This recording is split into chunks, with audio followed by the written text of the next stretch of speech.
Dan ini tali pertama yang menghubungkan kita dengan Allah, itu iman. Jadi kalau imannya sudah ada, koneksi bisa dibangun.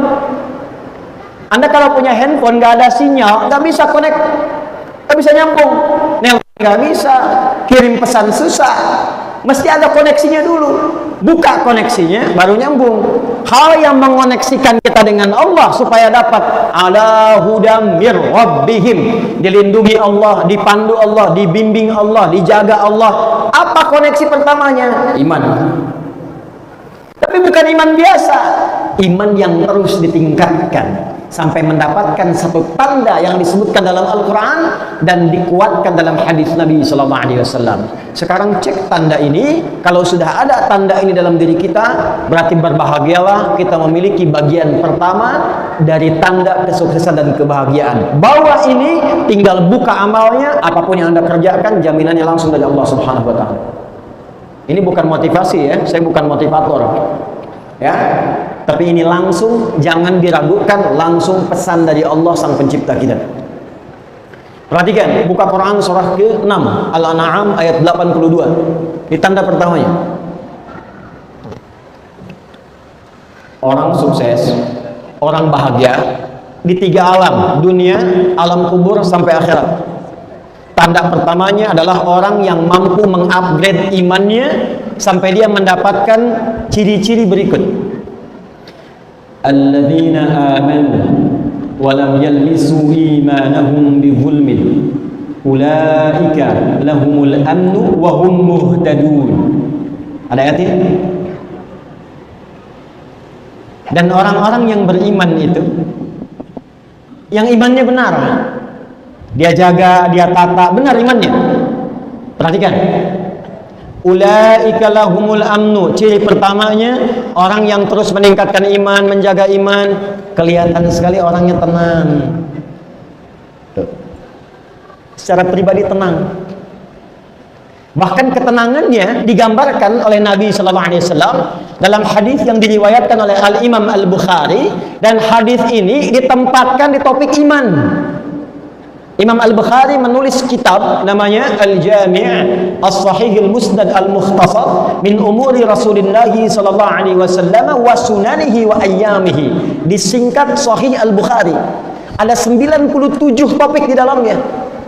Pertama, kitab Badul Wahyi, kedua Kitabul Iman, ketiga Kitabul Ilmi sampai ujungnya tentang kiamat dan syafaat. Nah, di tempat 2, topik yang kedua Kitabul Iman, nomor hadis yang ke-16. Dan dikuatkan oleh Sunan At-Tirmidzi. Al-Imam At-Tirmidzi menguatkan di kitab sunannya nomor hadis 2624, 2624. Perhatikan kalimatnya. Kata Al-Quran, ulaika lahumul amnu. Orang yang imannya benar, terus di-upgrade, terus naik, gak bercampur ya dengan hal-hal yang mengotori iman sampai dipastikan dia mendapatkan kenikmatan iman. Maka yang pertama kata Allah, ulaika lahumul amnu. Dia mendapatkan ketenangan dengan imannya, tenang, nyaman. Apa ciri terlihat dari ketenangan imannya itu? Thalathatun man kunna fihi wajada halawatal iman. Ada 3 hal pokok yang kalau dia mendapatkan 3 ciri itu, dia mendapatkan nikmatnya iman. Insyaallah. 1, ayyakuna Allah wa rasuluhu ahabbu ilaihi min siwahima. Min siwahuma. Dia menjadikan Allah dan Rasul sebagai prioritas. Prioritasnya Allah dan Rasul. Contoh gini, dia mau makan nih, apa makanan yang dibenarkan oleh Allah? Yang halal misalnya, ya ayyuhan nasu kulu mimma fil ardi halalan thayyiban. Maka halal itu membimbing imannya.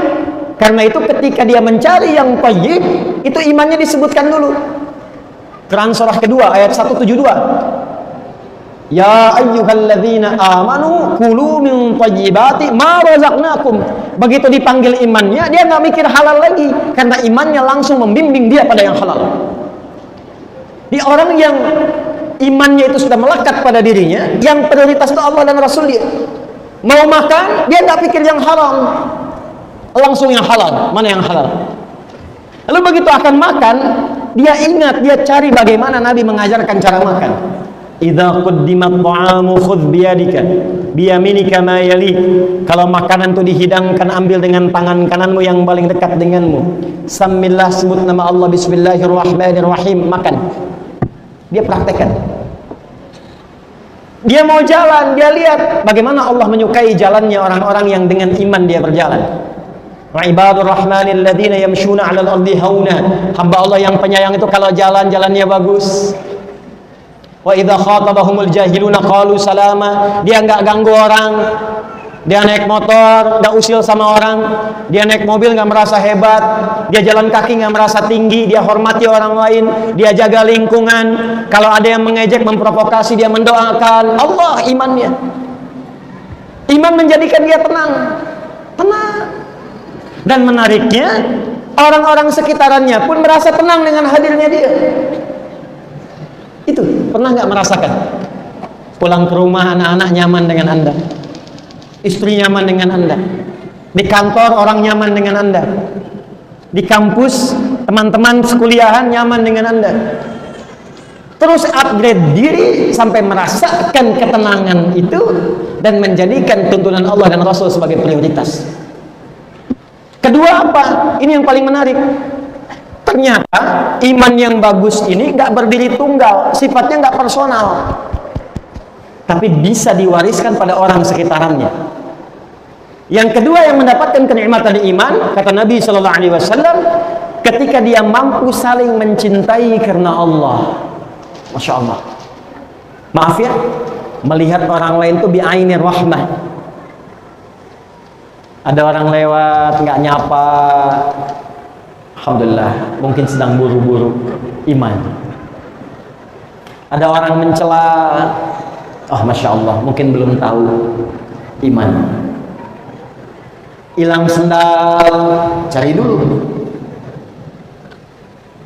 Nggak ketemu, alhamdulillah, amanah sendal sudah saya tuntaskan dan berhenti di Masjid At-Taqwa. Mudah-mudahan jadi saksi jannah di akhirat nanti. Amin. Amin itu maksudnya hilang sendalnya. Masya Allah, iman. Jadi orang yang dapat kenikmatan iman itu antara anugerah dengan musibah, dua-duanya sama. Saat ada suka dia bersyukur, saat ada duka dia bersabar. Jadi dua-duanya sama aja, diposisikan sebagai ujian. Makanya kata Nabi, ajaban li amril mu'min. Orang kalau sudah benar imannya, perkaranya mengagumkan. Semua nggak ada bedanya. Semua dilihat sebagai ujian yang melahirkan pahala. Dapat kedudukan, inna lillahi wa inna ilaihi raji'un. Ujian dari Allah. Bukan untuk pamer. Dijaga, bikin kebijakan yang baik. Jalan-jalan lihat masyarakat, tanya jawab, didengar aspirasi, dibikin kebijakan yang menyejahterakan. Kalau muslim, ajak muslimnya untuk ibadah ke masjid, tunjukkan keteladanan kepada non-muslim, toleran, didengar aspirasinya, didengarkan, diberikan kebaikan-kebaikan. Iman. Ikut kontestasi nggak terpilih, alhamdulillah. Alhamdulillah, dia sabar dengan itu. Tetap dia berbakti dengan ilmu yang dititipkan oleh Allah kepadanya. Jadi antara suka dengan duka posisinya sama. Saat suka ada syukur, saat duka ada sabar. Semua ujian. Itu ajaban. Yang ketiga, dia konsisten pada kebaikan dan imannya menjaga dia pada keburukan sampai di level nggak suka ketika merasakan atau melihat sesuatu yang tidak baik.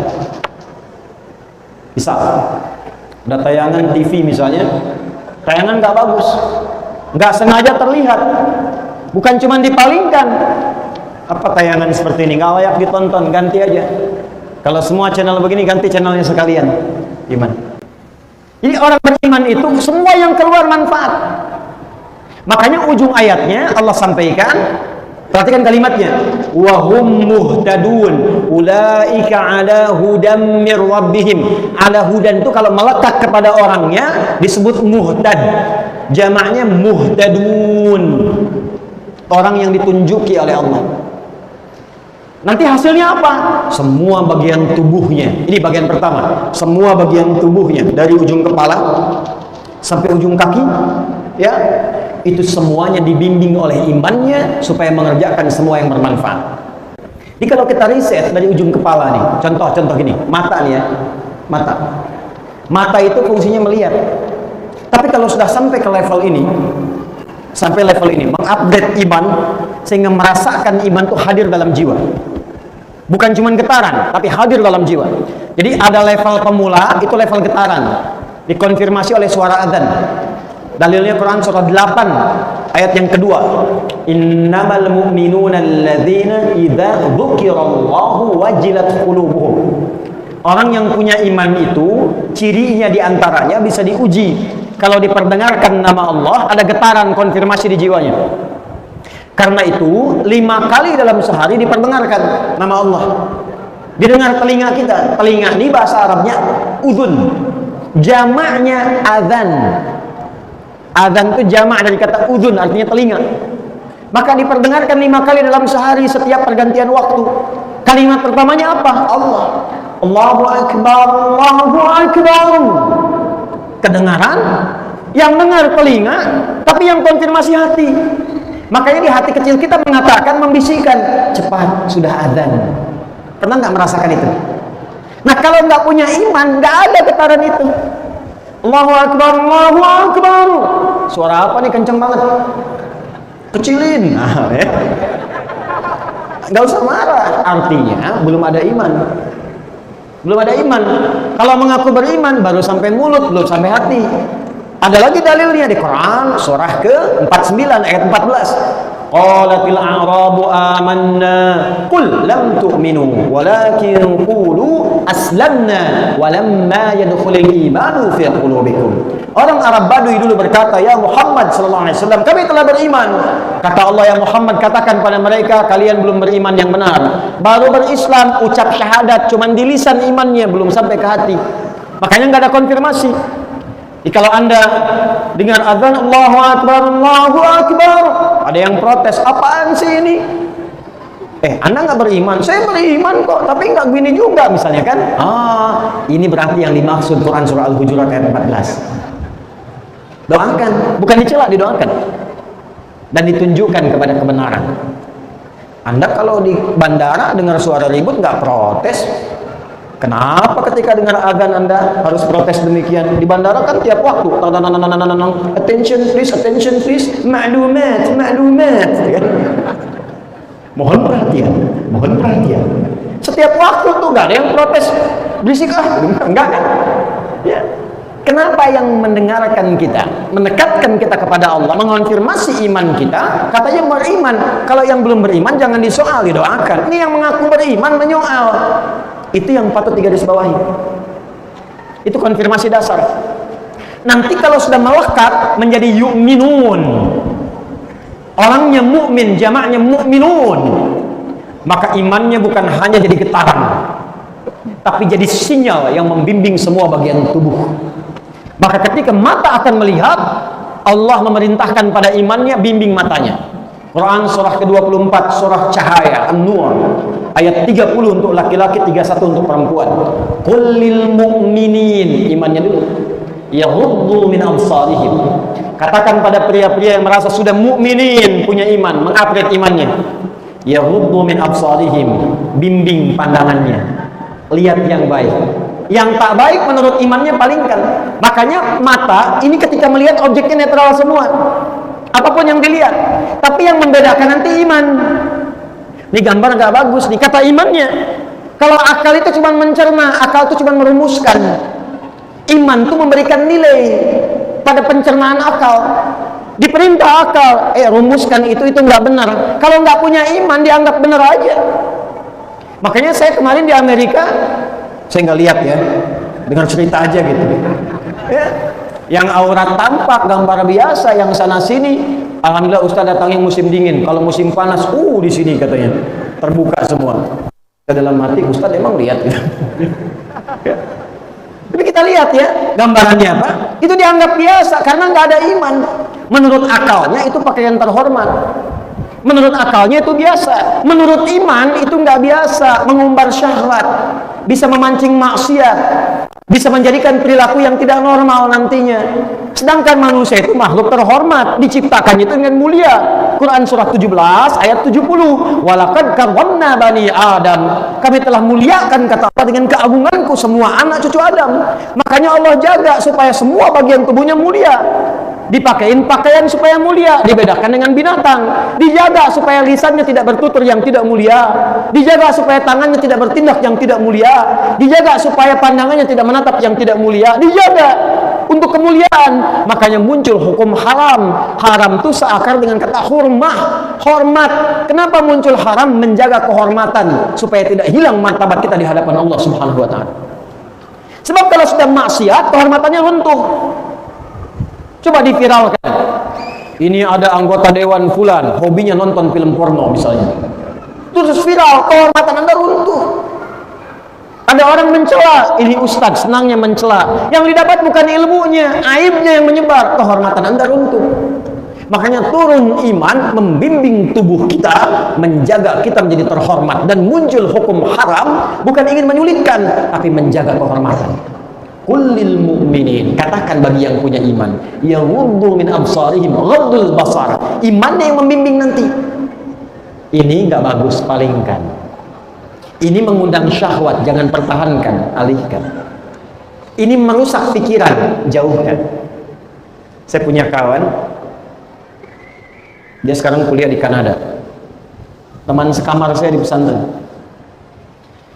Spesialisasi di bidang neurologi.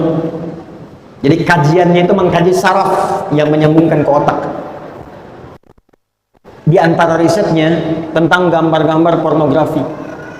Ternyata itu lebih berbahaya dari narkoba, candu. Hati-hati itu. Pornografi itu lebih berbahaya daripada narkoba dan langkah tangga pertama menuju LGBT. Hati-hati itu. Jadi kalau ada orang, bukan kita ya, misal nih, terbawa arus lihat gambar yang tak layak, itu jadi candu, langsung nyangkut di memorinya, dijaga oleh setan. Makanya kalau Anda pernah dengar riwayat, kalau melihat sesuatu yang tak pantas sekali aja, cepat palingkan. Sekali itu bukan begini sampai kedip ya, karena ada salah paham tuh hadisnya. Kan sekali selama belum kedip begini, astagfirullah, begini ya. Cepat palingkan. Ya, selanjutnya setan. Sebab sekali melihat, nyangkut nanti di memori kita tuh. Dan setan bermain di situ. Itu Masya Allah bisa lebih cepat hafal dan ingat sampai bayangannya dibandingkan dengan mushaf yang kita baca tiap hari. Dan bisa merusak. Nah itu yang dijaga oleh Islam. Iman kita menjaga, palingkan supaya tidak merusak. Sebelum jadi perilaku, ada pornografi, ada porno aksi. Beda. Pornografi dalam konteks apa? Interaksinya pandangan, pendengaran, kata-kata. Kalau sudah porno aksi dilakukan, nah itu pengantar pada keburukan. Iman datang membimbing supaya kita tetap dalam kemuliaan. Imannya dulu. Perempuan sama ayat 31-nya. Wa kullil mu'minati yaghuddna min absarihin. Dari mata turun ke mulut dulu, baru ke hati.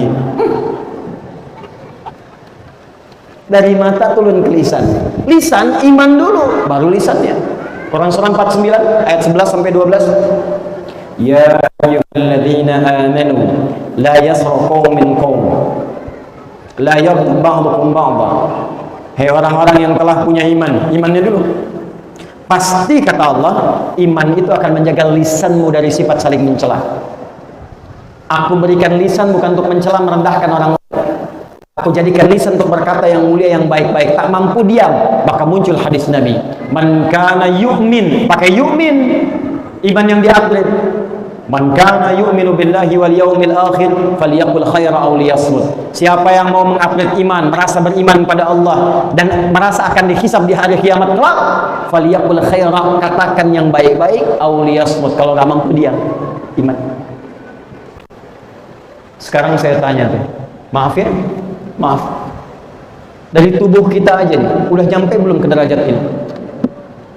Makanya Nabi itu nggak ngasih dunia dulu. Apa Anda kira Abdurrahman bin Auf langsung kaya ketika masuk Islam? Tidak. Utsman langsung kaya? Tidak. Ali langsung pintar? Tidak. Abu Hurairah langsung hebat? Tidak. Bilal langsung kuat? Tidak.